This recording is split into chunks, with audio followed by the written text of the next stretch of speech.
and welcome to Americans Learn. My name is Lauren, and today I am looking at an extinct zoo video. On the last video, it was suggested that the next one I look at is this video that I'm looking at today. So this is the closest life has ever come to going extinct.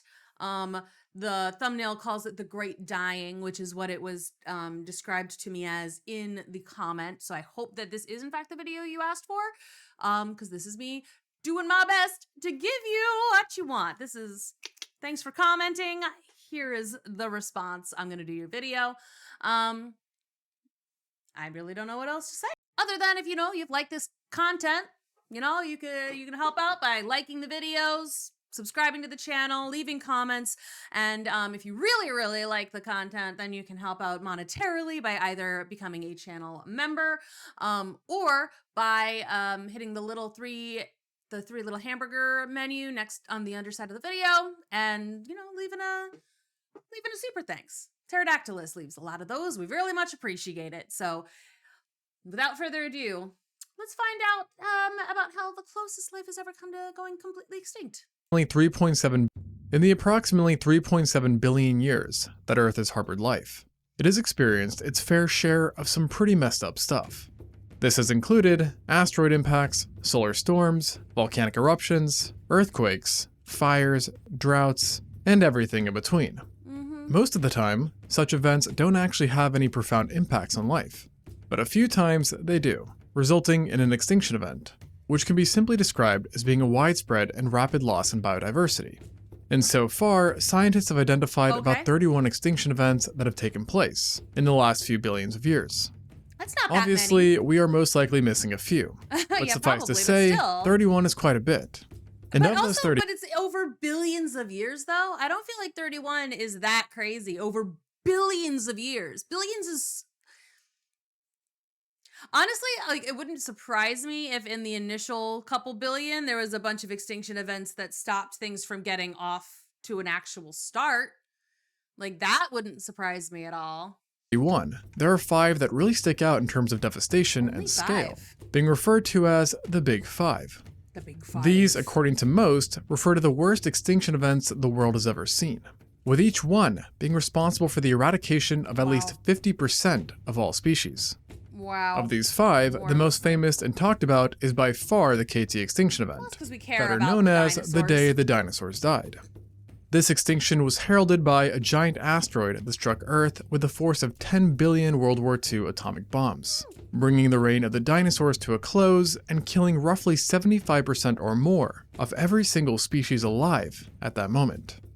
It's often regarded as being the most sudden mass extinction event to have ever occurred, with most of the deaths happening pretty much on day one. And to many, namely the mainstream public, it's the worst event life has ever endured. But not this isn't really? the case. Because of the Ooh. Big 5 extinction events, the KT extinction was not the deadliest. And perhaps surprisingly, it's not even close to being number 1. Oh, wow. As that title goes to an event that saw so much life die, that it took Mother Nature about 5 times longer to fully recover from it than it did following the asteroid. That's what I think. That's what I was saying, though. I feel like in the billions and billions of years, there has to have been some really early on that life started to crawl its way into existence, and then something happened and wiped it all out. There has to have been a bunch, and then it has to figure out again, another asteroid with weird material components comes and hits the Earth again, and that kickstarts the life cycle once more. Something like that. This was the Permian-Triassic extinction, also known as the Great Dying. The Great Dying. To go back and witness this apocalyptic little event, little guy. you'd have to travel a mind-numbing amount of time into the past. Approximately 251.9 million years. Oh wait, okay. Ankylosaurus. It's Ankylosaur, isn't it? Isn't that what that guy is? Years, to be exact, I always called him which would have brought you Ankylosaurus. to the final days of the Permian period. Even before the Great Dying had begun, things weren't Aw, going so look how well. cute. For starters, the world was still it's a horrible recovering from nut, yet but another still. extinction event that had taken place about 10 million years Really? prior, the Capetanian extinction, which had Still? decreased species richness and contributed to a major decline in sea levels. Wow. On top of this, the general state of the climate was quite messed up as well, as Earth was significantly hotter than it is today, and near the equator, it's thought that the temperature could sometimes soar to around 74 degrees Celsius or 165 degrees Fahrenheit. Yikes. Hot enough to literally cook Yeah, a chicken. I was like, wait a minute, you can, that's And like, thanks that's to the- meat, that's meat temperature. Oh my God, that's like bird, oh my. Geography of Pangaea, with nearly every landmass being strung together. Large swathes of land were simply inhospitable and Okay, brutally so we were dry. still in Pangaea. And to add fuel At to that the point. fire, Interesting. there was also a giant mountain range that cut across the supercontinent, which Ooh, and that became the Appalachians and the other, there's another one, like the like, right? Well, you know about this. I don't remember what it's called on the other side, on Europe, but like here it's the Appalachians, and then when it split apart, I remember this. deprived many areas of rain, and thus creating pockets of death and contributing to major droughts. Therefore, it's fair to say that simply staying alive was not a walk in the park. So it definitely was not helpful when the Great Dying suddenly sprung up and took Yeah, out the vast sounds majority of life. Really For a long inconducive to time, living. paleontologists were aware that something unprecedented happened during the end of the Permian, but no one knew exactly what had transpired. And many different ideas were thus put forth. And all of these weird looking creatures, dude. Like, I feel like I've watched a lot of prehistoric videos recently, and I've seen, I've been to museums and stuff. I have never seen creatures like these. This is the first time I'm seeing any of these clips. I need to look at even more prehistoric stuff, apparently. Oh, but look at this guy over here. Like, this guy's got the two little dude. This little dude just chilling out on top of him. From this angle, and like when I looked at it briefly, it did look like this. This is a sapling, I think, on his like growing up in front of him. But it does look like someone stole his kidney. Including asteroid impacts, interstellar dust storms, and even that the weather was just that brutal. It wasn't until very recently that paleontologists finally came to the conclusion that the perpetrator all along had been volcanic eruptions. Oh. Though these ones were unlike anything ever experienced by humanity, and its mark on the Earth can still be clearly seen today, in a place Interesting. not really associated with volcanoes, Russia.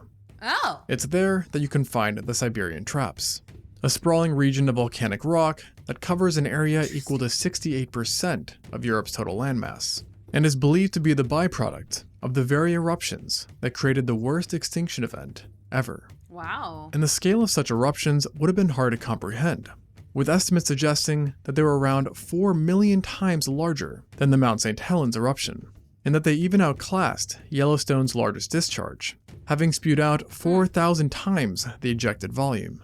And if Oh the my Siberian God. Traps had been located in the US, the lava flows alone would have covered the entire country in a layer of magma 3 times the height of the Empire State Building. Whoa. At this point, you may be imagining some sort of eruption scene straight out of the movie 2012. But the eruption of the Siberian Traps wasn't actually all that violent, and would have been instead more gentle but persistent and massive, with consistent giant lava flows that took place over an extended period of time. And when I say time, I'm not talking about a few years or even a few decades, but rather hundreds of thousands of years, Wow. possibly millions, You could get away from with the that. most recent estimates suggesting a duration of around 200,000 years. Just walk During quickly. this time, the eruptions slowly turned Earth into a literal hell, putting extreme pressure on all that lived. Of course, those closest to the eruptions got the shortest end of the stick. And in Or the worst the case, best maybe because they die faster and then they don't have to suffer as long. have been completely encircled by the lava, as there is a chance that Siberia was actually detached from the rest of the world. And thus, given just how much lava was released, animals marooned in Siberia might have found themselves slowly overwhelmed as the sea of lava spread out and engulfed the entire landmass, Yikes. incinerating everything in its path, with the temperature of the lava flows reaching up to 2,200 degrees Fahrenheit or 1,200 degrees Celsius, hotter than a cremation chamber. Although, with Yeah, that your said, ashes, then. animals in Siberia likely would have died well before the lava ever reached them, as the Pyroclastic eruptions led to a plastic drastic flows or increase in whatever. forest fires that were so rampant that they have been inferred in the extinctions of specific genera, such as Really? the seed plant Gigantopterus. And we know because of fossil records that many Gorgonopsids and Therapsids would have been severely affected as well due to their high presence in Permian Siberia. But the rest of the world was by no means off the hook, because as the eruptions prolonged, their deadly effects became universal, with no corner of the Earth being untouched. And yet ironically, it wasn't the constant lava flows per se that brought their devastation, but rather, it was the result of what the eruptions released. As throughout this ordeal, volcanoes were letting out untold amounts of carbon dioxide, ash, sulfur, and chlorine, among other materials as well, which together contributed to well over 200,000 gigatons of erupted material. In other words, more than 1,000 times the weight of Mount Everest. And this sheer volume led to not just one. See, all of this stuff, it sounds bad, and then he like explains it one step further, and it becomes unthinkable. But multiple disastrous effects. And each one likely could have been considered an extinction event within its own right. So, it really couldn't get much worse than this. Yet, in typical fashion, it did. And it actually got so much worse, as the eruptions happened to take place in the worst location possible, as they were situated right above huge amounts of combustible organic material and vast coal beds. It's not 100% confirmed, but the idea is that the eruptions eventually infiltrated and set alight these coal fields and material, which brought even more carnage upon the world. What's interesting, though, is that studies on this disaster indicate that it was not a progressive extinction, in that it slowly got worse and worse, but rather it had its ups and downs, with distinct nightmarish pulses where the majority of the dying occurred. During these quote-unquote pulses, Earth was basically transformed into an unrecognizable wasteland, where animals endured and suffered in many ways. And if you somehow found yourself transported back then, you'd quickly realize that nothing was okay. But what would have probably stuck out the most was the extreme heat. As mentioned, the late Permian was already very hot, and yet the Siberian traps brought these temperatures to a new height, as the gases and abundant wildfires warmed the atmosphere, resulting in a global average surface temperature of above 40 degrees Celsius or 104 degrees Fahrenheit. And to just put that into perspective, the current global average is just 15 degrees Celsius or 59 degrees Fahrenheit. So far, no conclusive study has suggested just how hot the equatorial regions could have gotten. But considering the equator today is about 100% hotter than the average, it's not a pretty thing to imagine. And imagining what would have happened to humanity if they experienced such temperatures is another very ugly thought. Yeah, they'd be effing dead. If it's 104 is the average, and then you go to the equator and it's 100% hotter, that makes it what, 208? Like that's like 212 Fahrenheit is the boiling temperature of people. So like they'd boil. They'd be boiling. As we have tended to fare quite poorly when dealing with such extremes. Oh look, for example, in 2010, Russia experienced a heat wave that brought the average temperature for the month of July up to 30 degrees Celsius or 87 degrees Fahrenheit. And while these highs did not last long, the heat still resulted in over 50,000 deaths. Jesus Christ. Additionally, the hottest place on Earth, the town of Dalol in Ethiopia, doesn't even reach the Permian average, as it stands at around 35 degrees Celsius or 95 degrees Fahrenheit. And despite many attempts, the town, or rather ghost town, does not have— I was gonna say, like, hottest place on Earth and you still decide to live there? Humans. Come on now. But yeah, I was gonna say, like, because again, like, to me, 85 or whatever isn't that hot. What's the temperature today? Like, we had an 85-degree day this week and it's October, but this is Russia though. Like, if you're not used to that kind of thing and your houses and stuff aren't equipped for it, like, that's why it's like it gets really bad in the UK because when things get really warm over there, because people aren't equipped for it. Like, your houses aren't regulated in that way. People aren't used to it. They don't know how the safety measures to take. Like, extreme temperatures, if you're not used to them, they're so dangerous. Even if they don't feel extreme to other places, it sucks. That sucks. But I was gonna say, why would anyone live here? Then I remembered we're humans. We live all sorts of weird places that we shouldn't live. A permanent population, as every attempt to establish a full-time settlement has failed due to sheer heat. Yeah, makes sense. Therefore, it's safe to assume that we would not last long. And without any coverage, someone could very likely experience death within less than 24 hours. Wow. This heat would have also contributed to forest fires separate from the ones created by the lava flows. In fact, fires started by the heat are actually believed to have been directly responsible for destroying the very last remnants of coal swamps, which had at one time been the dominant ecosystem on Earth. Interesting. The forest fires and heat also wound up making another existing problem much worse: aridification. As slowly but surely, much of the world turned into a shrubland or desert biome. Yikes. And there could even be hundreds of miles in any direction without sufficient fresh water, with some studies even proposing that the aridity was the main killer of terrestrial vertebrates during this event. Makes sense. But the world turning into one giant desert still wasn't the full picture, as even if you managed to find shelter, you'd still have to deal with the constant spewing of noxious gases that slowly Poisoning the suffocated the water. world, with oxygen plummeting at the very end of the Permian to around 15%, Wow. which is by many standards low enough to harm humans.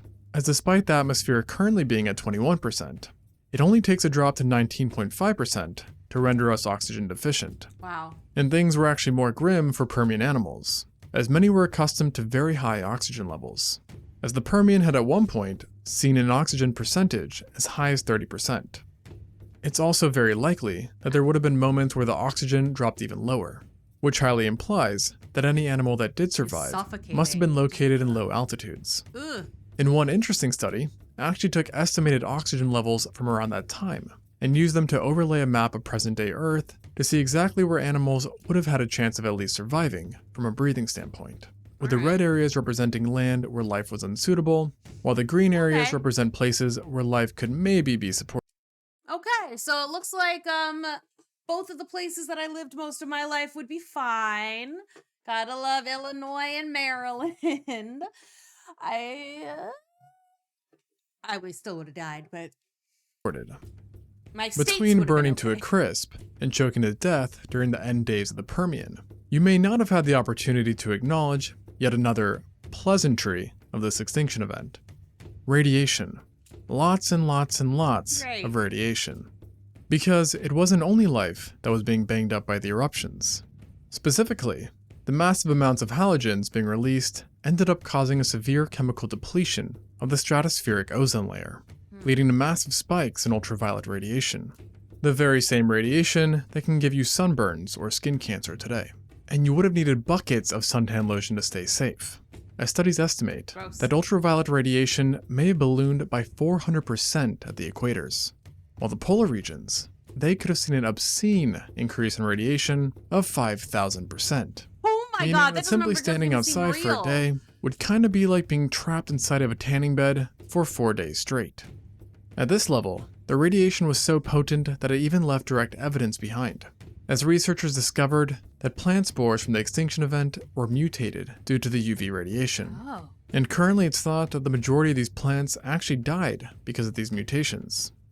But it wasn't just forest fires and radiation that flora had to worry about, as the eruptions subsequently led to a rampant dust cloud that highly disrupted photosynthesis, and acid rain that caused soil erosion. So clearly, life on land got it rough. Yet things were not much better in the water. In fact, marine life actually suffered worse. Yeah, I would bet, 'cause, water- like it chokes, right? They don't have any quarter. Got so heated during the volcanic activity Just that flash the average boiling surface these things. temperature rivaled the temperatures seen in commercial jacuzzis. Oh, And again, you had all the other effects to worry but about not too, for that long. as the oceans dealt with drops in oxygen, high radiation near the surface, and ocean acidification. And this acidity was way worse underwater, as the oceans and seas absorbed more of the emissions, Yeah. leading to more permanent conditions and a greater drop in pH levels, with studies indicating that in certain areas, the waters are about isopods. 32% more acidic than they are today. This increased acidity is thought to have played a huge role in killing vast amounts of marine life worldwide. And its deadliness was not helped at all by the warm water temperatures that made the acidity all that more reactive. You'd think that after naming over 5 different ways that the Permian extinction could kill you, that the list would come to an end. It's not Yet this over. extinction still had some sinister tricks up its sleeve, so to speak, with one of the scariest things having been the hypercanes, also known as super hurricanes. Now, Great. this is more of a hypothetical event, Okay, but the idea is that how if sea very temperatures damp reached tomorrow. around 50 degrees Celsius, or 122 degrees Fahrenheit, then an extreme class of cyclone could form, which would have been so violent that it would have brought untold devastation to both terrestrial and aquatic Big environments. yikes. And while the average temperature did not hit this threshold during the Great Dying, Fluctuations in hotspots very well could have, leading to the creation of hypercanes that may have grown to be larger than the biggest storms on record, and if over the mainland Great. US, would have covered half of the country. And it wasn't just their potential size that was terrifying, Wow. as so hypercanes Europe had much would be stronger gone. winds than normal storms, with a strong one possibly attaining sustained winds of over 800 kilometers or 500 miles per hour. Fast enough to completely erase reinforced concrete structures and unroot any kind of tree with ease. That's crazy. Like the way that the flags are going this way and everything else is going the other way. Completely Like look at erase reinforced concrete structures and like the thing. There is not a single. The wind is going in too many different ways. This is a tornado, I guess. unroot any kind of tree with ease. And these larger hypercanes could likely bring devastation to areas larger than certain continents if on the right path. And even if they did miss you, you were not completely safe, as they were so powerful that their very movements alone were enough to damage the ozone and create Whew! dust clouds large enough that they had a noticeable Weather impact on the damaging the climate. ozone. And on top of all of this, thanks to their central pressure, hypercanes would have had a ridiculous lifespan too, lasting for at least several weeks. Wow. And if trapped inside one, it would be like standing at 3,000 meters or 9,800 feet in elevation due to the barometric pressure. So you'd have that problem to worry about too. Your bones Though, would to be hurt. honest, I doubt you'd notice, Yeah, no, as you'd the be wind dead. would likely kill you before you could even register the atmospheric difference. It would be like that Buffy scene where Willow just kind of Warren. Naturally, with all these problems, the Permian extinction was an absolutely terrifying and catastrophic event, made even more grisly by the notion that this all went on for thousands and thousands of years on end. Honestly, like the more he talks, it's like the more is like, it kind of is a real miracle that any life survived this at all. Anything survived. And when the dust finally did settle, almost nothing remained. Some And the few who things did which is survive crazy. found themselves in an empty and permanently changed world. There is no doubt that all of the big 5 extinction events have been bad, but the Great Dying really took things to the next level, especially when it came to the pure numbers, as some studies suggest that up to 96% of all species died, Yeah, making it 10% that's worse than the crazy. second deadliest that extinction we makes know sense. of. And while this number is definitely a crazy one, it doesn't do a great job at showcasing just how much worse it was than the other mass extinctions, with a better statistic being the amount of biological families that went extinct, as around 57% were fully eradicated, which may Wow, not sound so as just bad as the never see them 96%. again. It definitely is once you consider that the second worst extinction, They're done. which saw a species loss of 86%, only witnessed the disappearance of 27% of families, Wow. so less than half as bad. Yeah. And to put this into perspective of the KT extinction, the dinosaurs' extinction was not even close to as bad, as the Earth only lost 17% of biological families. Wow. And because the Yeah, that's Permian nothing. extinction was the deadliest ever, it's no surprise that many well-known and then thriving groups vanished. On land, the Gorgonopsids, Meganisoptera, Vigeltosauridae, Well, and kind of thank God, maybe. Parasauromorpha were among the most iconic groups that died off, while maybe good lesser-known thing. victims included many families of temnospondyls and untold amounts of therapsids. In the water, the situation was even grimmer, and notable victims included the blastoids and acanthodians, the latter of which are commonly referred to as the spiny sharks. The world Aw, also saw rip. the loss of sea scorpions, who at various Good. times in history Thank had been the God. primary apex predators in the waters.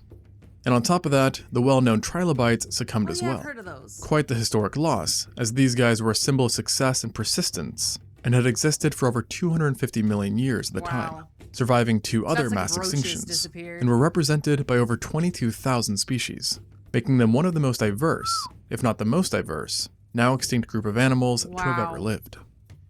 And while extinction was the worst fate an animal could have suffered, it doesn't necessarily mean that the survivors were much luckier, as Yeah, virtually every maybe group I've who been survived bummed. still took extreme losses, with the majority having experienced an extinction rate of over 95%.